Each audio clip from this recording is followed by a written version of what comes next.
တခါတော့ကကြက်မတစ်ကောင်ရှိပါတယ်ကြက်မကအနီရောင်ဆင်းရှိတဲ့ကြက်မဖြစ်ပြီးကြက်ကလေး9ကောင်လည်းမွေးထားပါတယ်သူမမှာဘဲကြောင်နဲ့ခွေးတစ်ကောင်စားတဲ့တငယ်ချင်းတွေရှိပါတယ်တနေ့မှာတော့ကြက်မကဂျုံစေးတစ်စေးကိုရှာတွေ့ပါတယ်ကြက်မကသူ့တငယ်ချင်းတွေကိုမေးလိုက်ပါတယ်ဟေးဘသူကဒီဂျုံစေးကိုစိုက်ပျိုးခြင်းတလဲဘသူမှမစိုက်ပျိုးခြင်းဘူး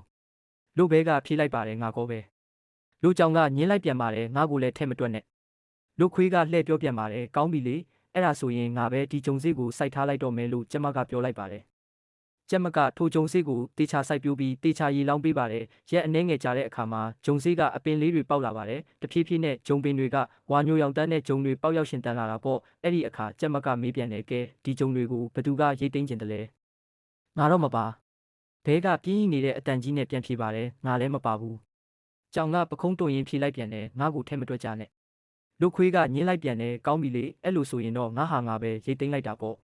လို့ကြက်မကပြောလိုက်ပြီးတနေ့လုံးဂျုံတွေရိတ်သိမ်းရတာနဲ့အလုရှုံနေခဲ့တာပေါ့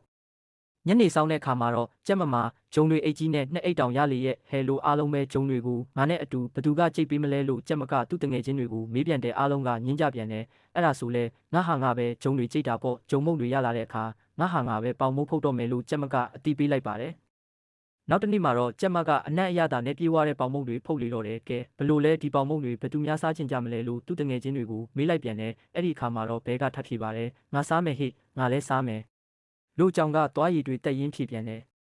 အရသာရှိမဲ့ပုံပဲအနံလေးကမှုေးနေတာပဲလို့ခွေးကပြောပြန်တယ်နင်တို့ဘသူမှစားဖို့မစင်စားနဲ့ငါပဲဂျုံတွေကိုရိတ်သိမ်းပြီးကြိတ်လာရတယ်အိမ်မှာပေါင်မုတ်ဖုတ်လာရတာငါနဲ့ငါကလေးတွေပဲဒီပေါင်မုတ်ကိုစားခွင့်ရှိတယ်လို့ကြက်မကပြောလိုက်ပြီးသူမနဲ့သူမရဲ့ကြက်ကလေးတွေကပေါင်မုတ်ကိုမြင်ရည်ရှက်ရည်စားလိုက်ပါတဲ့ဒီပုံမြင်လေးကတော့အနာမခံတာမဆန်ရဆိုတဲ့စာသားလိုပါပဲကိုယ်တိုင်ဘာမှမစူးစမ်းချင်ရင်ဘာကိုမှခံစားခွင့်ရမှာမဟုတ်ပါဘူးဆိုတဲ့သင်ခန်းစာလေးပေးထားတာဖြစ်ပါတယ်ဒီပုံမြင်တွေကကြက်မလို့ကိုယ်တိုင်စူးစမ်းရင်ကိုယ်တိုင်ခံစားခွင့်ရှိမယ်ဆိုတာတတမီမီတို့ကိုနားလည်အောင်ပြောပြပေးလိုက်ပါတယ်